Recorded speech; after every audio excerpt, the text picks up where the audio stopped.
Good morning, everyone. Happy Friday. Welcome to this episode of FML, Friday Morning Live, where we are bringing you real stories, real results from real humans on the internet. My name is Emma BF. My full last name is Bloxberg Fire Ovid, but I've always been known as Emma BF since I was a kid. And I am the CEO and founder of Rise Up Leadership, where we support women in tech to step into leadership and own their power. I am coming to you all from the incredible hills of Marin County outside of San Francisco. I live on the east coast of the country where last week we had a foot of snow. So for me to be in greenery, it's just giving my soul life. Had a 12-hour travel delay yesterday. So I am super honored to be here with you all. And this is going to be an interactive session where I'm going to be sharing with you 3 career hot takes, really, though, coming from a place of real talk to be able to support you to navigate what's going on in your career, at work, and in your life. This will be an interactive session, though, so please feel free to jump into the chat. I'll be asking who is here as we go around. So let's get started. Let's see who is here in the chat. If you can put your name. Oh, it's pre-live. Oh, it isn't working. Hold, please.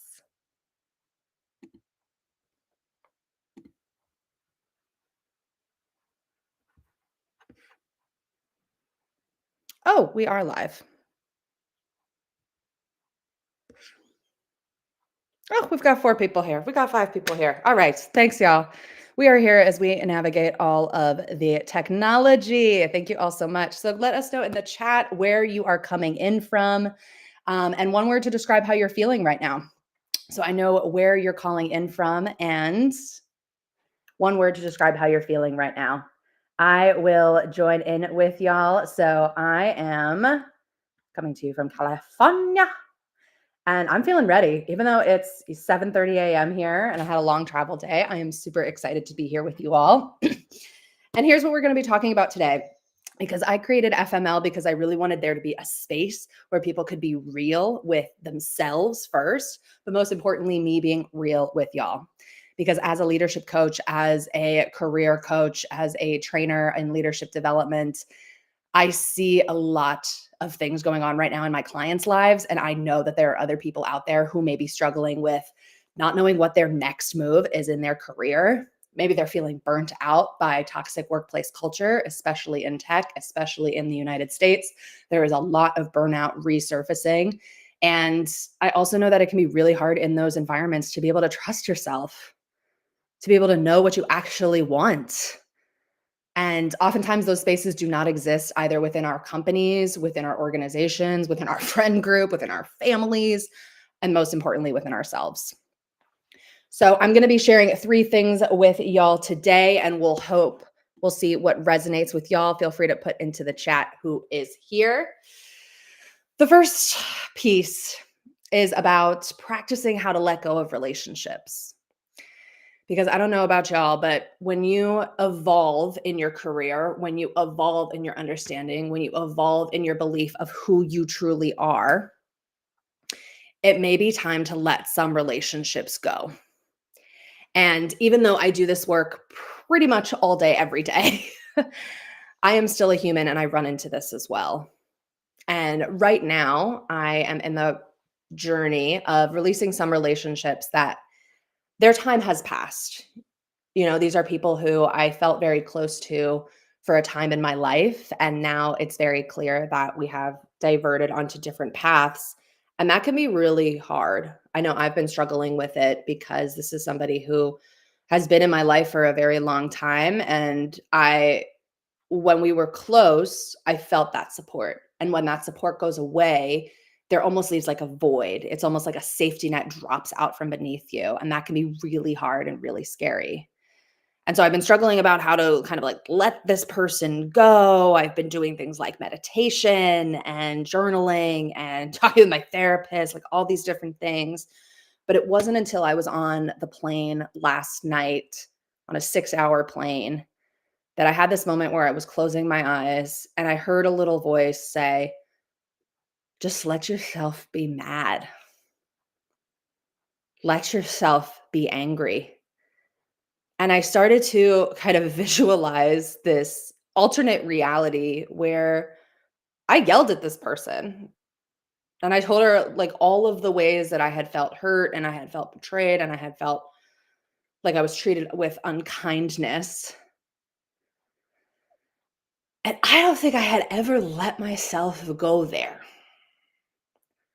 I hadn't let myself go there because as a person who prides herself on her character and her integrity, I did not want to be a mean person. I did not want to sit there and think about yelling at somebody who I love dearly.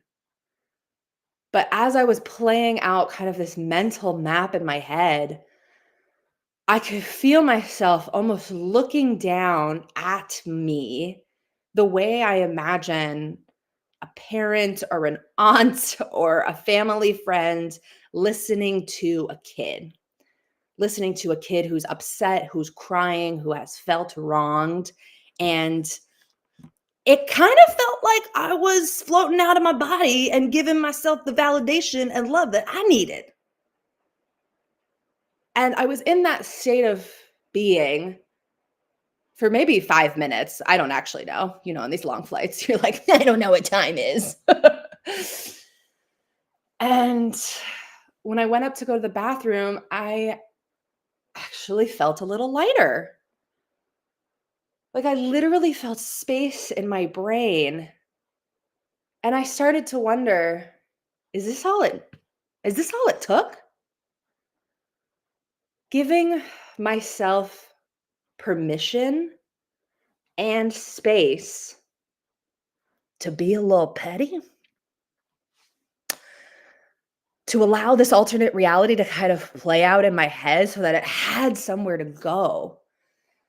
Like, I don't know if y'all have ever watched the series Insecure on HBO. A dear friend of mine was a producer on that show, and it taught me a lot, as I'm sure it taught a lot of people a lot of things. But the main character, Issa, plays out alternate realities in her head quite often. And they're usually the most like ridiculous, bitchy, petty, angry scenarios. And she lets herself play in those spaces. And when it was a journey to get here, but if what I realized was that all it really took was 5 minutes to give myself some breathing air, to create space in my brain and to start processing those emotions and truly like feel like, oh, I am starting to let it go.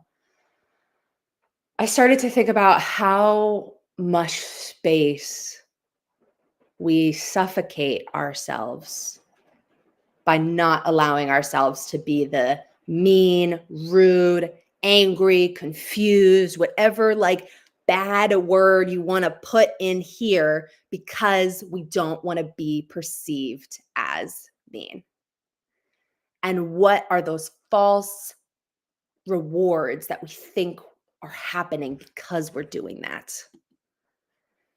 And for me, the false rewards were that I was being nice, was that I was being respectful. But really, what I was doing was I was denying myself the truth of what was going on in the situation and giving myself a safe container to unleash. And I know this is something that my clients struggle with a lot because I only work with kind, high integrity people. And if we've been socialized to be kind and to be right and to be in integrity, then it can be really hard to let ourselves go there. But most of what I talk about in my coaching and in my discussions about career and what's next for you, it usually comes down to what do you want and what do you need? And if we're not able to get clear on what I want and what I need, that we're just going to be on this hamster wheel, this rat race of trying to please, perfect, and perform. And that is what I believe is causing burnout, which is hurting our health. And it's a real crisis that I don't think we often note the gravity of, especially for women, especially for people of color, especially for folks who are disabled, of the LGBTQ plus community, any type of othering group, is a lot of us are suffering in silence. And I know that's exacerbated in the virtual world because we see the epidemic of loneliness being true in our workplace cultures, in our lives. And all of this to say is I feel a little less lonely today than I did yesterday in my journey to release relationships that no longer serve me and where I'm at and where I'm going. And I think that's a message that probably a lot of us can relate to. And for that, I'm grateful. But whew, y'all, this is FML for a reason. Like, if I'm gonna sit here and be like, "Oh, it's so nice to release relationships," I'm like, sometimes that's true.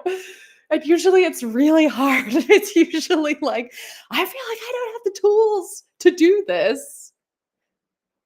But when we keep that inside and it's like, you can feel it. Like, let me know in the chat if you can, like, you can feel when you're holding something back, you're holding something in, you're pressing something down.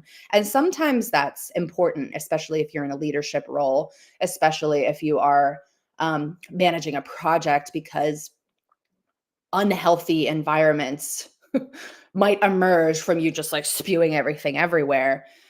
But I really think there's an opportunity to get honest with ourselves and where am I holding myself hostage in a way? And I don't use that term lightly.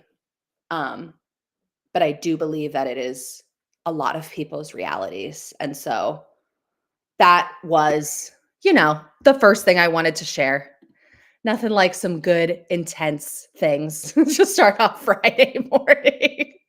Y'all go ahead and put it in the chat. I know it says be for the first to comment. I know it's like, I don't want to be the first to one, but go ahead and put it to the chat if any of that resonated with you, or just say hello so that I know who is here with us. Thank you so much for joining. Happy Friday. You made it. You made it. You made it. You made it. You made it. Made it. Okay. I have two more things to share. Will be complete before the top of the hour. So if folks have to jump for their next call, you may. So the second thing that's coming up for a lot of my clients right now, and I work mostly with mid to senior level managers, directors, VPs, business owners, C-suite, that type of shenanigans. And a lot of people, from what I'm noticing, are in a place right now where they're really trying to figure out what's next in their careers. And when I say what's next, I feel like the definition of that has fully expanded. It's not just what is my next role? What is my next title? What is my next pay bump? What is my next project? I'm experiencing this expansiveness within my clients where they're asking big questions about their lives. Questions like, do I even want to work? Do I even want to stay in this career? Do I want to stay in the sector where maybe I have 5, 10, 15, 20, 30 years? And those are big questions that, at least from my perspective, really started in the midst of the pandemic. But I feel like we're coming out, we're landing in a new place right now, and people are asking big questions on, what do I want? I'm just looking at my notes down here. And I think about one client right now who I'm supporting, who really wants to start her own business, her own source of revenue, her own way of generating money where she can be in full alignment with her heart, her desires, her skill set, her expertise. And she thinks it has to look one way. She has a consulting background, and she's like, okay, maybe I'm doing the consulting thing because those are my skills, experiences, and expertise. But the more we kind of sat with that idea and kind of played it out, like you can play these images out in your head, you can experience and daydream, use your imagination to ask yourself the question, what would my life really look like if I ran a consulting business or if I went freelance? And the more we sat with that, I'll never forget this one coaching call. She came in and she was like, I don't want to do this.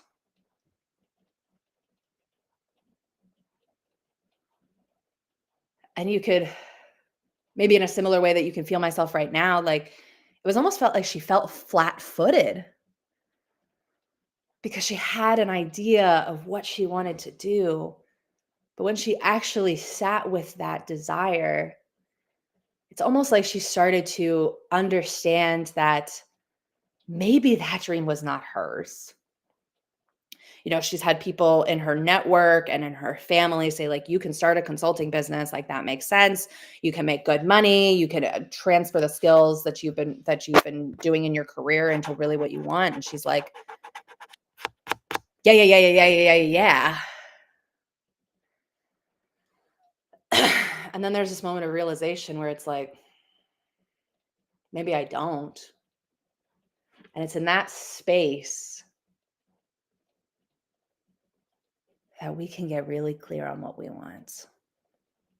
You first have to acknowledge what you don't want so that you can create space, literally like decluttering the mind, heart, and body to then ask, what do you want? And even though in that moment, I know it was a scary moment for her, full of vulnerability and unknown, that was the opening to ask the question, what do I want? And it was from that place that this like inspired idea literally poured out of her. And as she was talking, she was getting faster and faster and faster and faster. And you could see her body start to like literally get energized and get buzzed, like this buzzing feeling. And then at the end of it, I was like, okay, there we go. That's what we're going to build out a business plan to support you. And of course, in that moment, because we are humans and it's not just like, and I have one aha moment and now I can go on with the rest of my life and be happy and joyful and confident and empowered for the rest of my life. Her brain went, how the F are we going to do this? Because I'm pretty sure you can't make money doing this thing. And that is where we went next.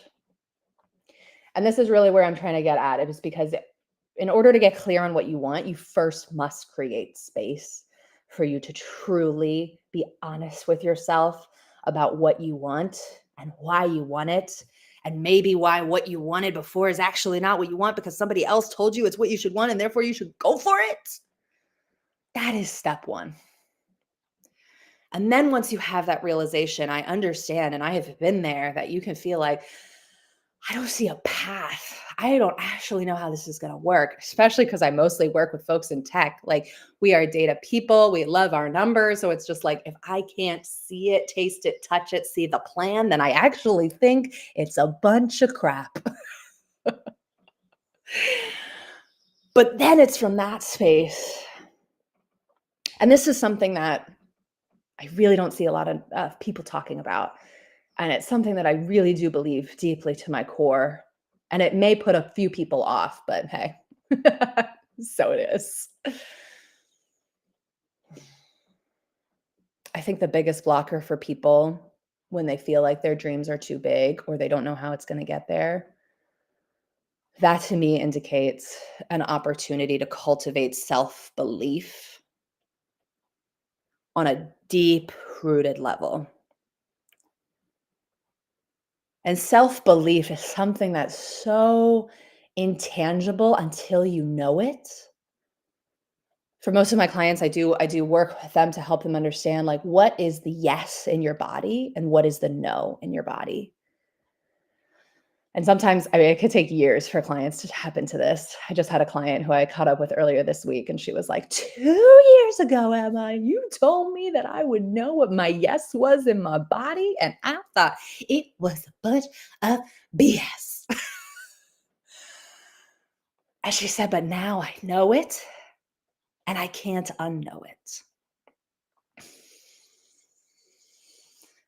Oh my gosh, I never felt so much relief to hear that from a client that she's gotten there. And yes, it took years, but self-belief is something that can either root from your spiritual practice, your spiritual understanding, connection to the mystery of life, trust in yourself.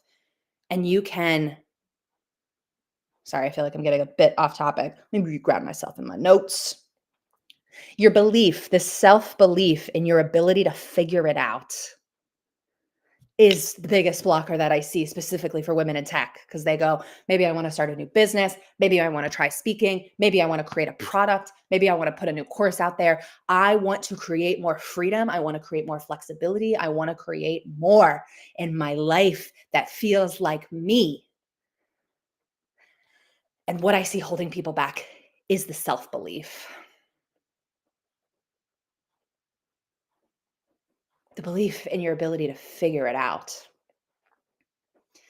And this is the gap that I see in most leadership trainings, most career coaching, most career conversations. It's like we don't want to actually talk about, if you could give yourself a grade, and I hate grades, but if you could give yourself a grade in self-belief,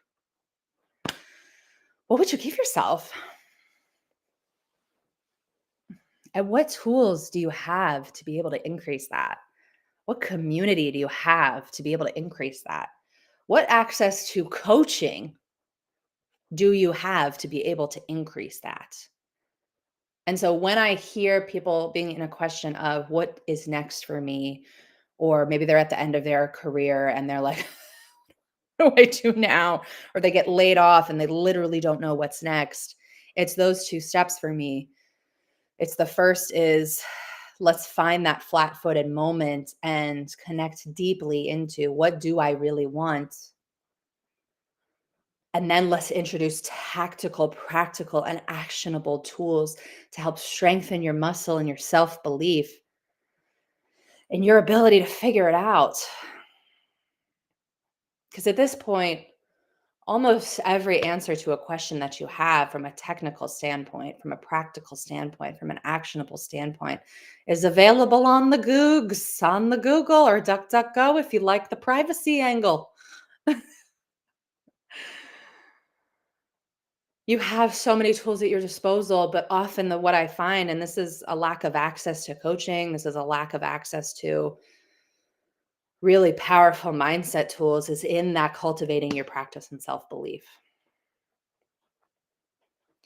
And my invitation for anybody who's looking to level up in 2024 or really get clear and lay a new foundation for what they want in their life and their career, my invitation for you is to invest your time, your money, and your focus on what is going to help you cultivate that self-belief. Because in my experience, that has the biggest ROI. And if you're looking for a place to do that, I'm going to be hosting an event in New York at the end of April. Sorry, I just got distracted by the rain. It's so beautiful. And would love to see y'all there. So I'm going to put into the chat. Hi, Ray. So glad you're here. I am going to put into the chat the newsletter for you all to be able to sign up to join my newsletter. And I have one more piece here that I hope will be helpful for folks, and then we'll wrap up.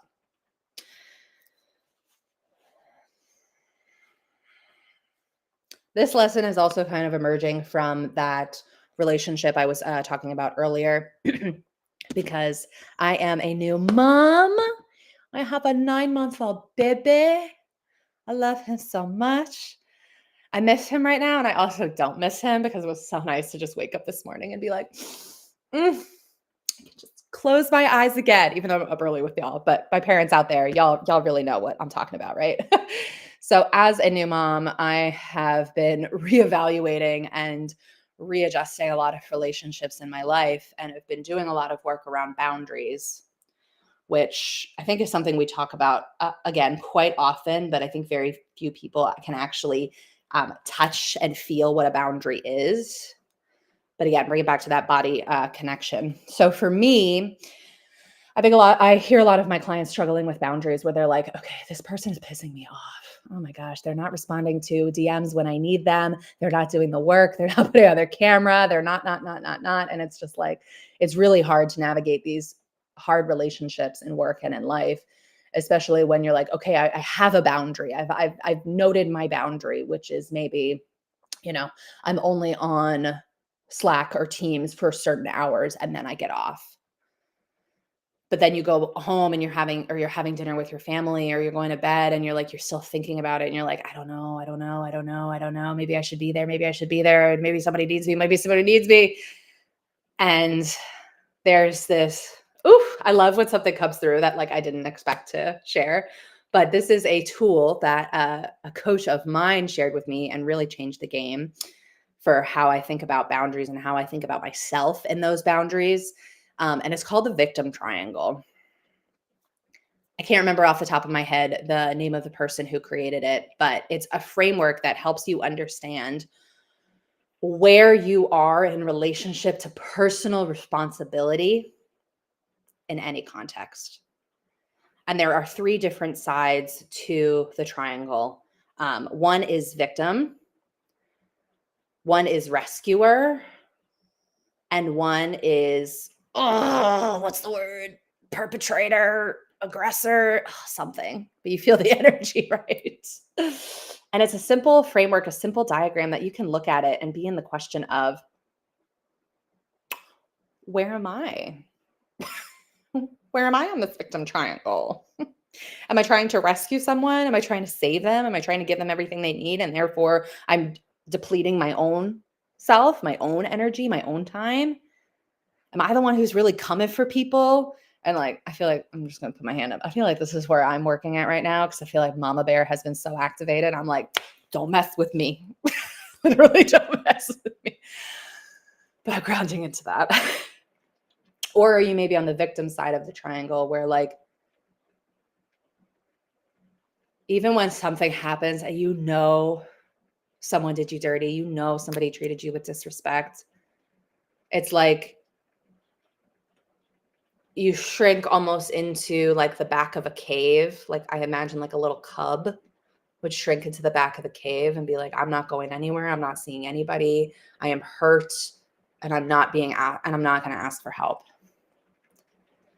And this is really where, bring it back to boundary. I think the core boundary that if each of us could really start to feel into in our bodies and to start to stand for in our lives, things would really shift, is kindness. Let kindness be your boundary.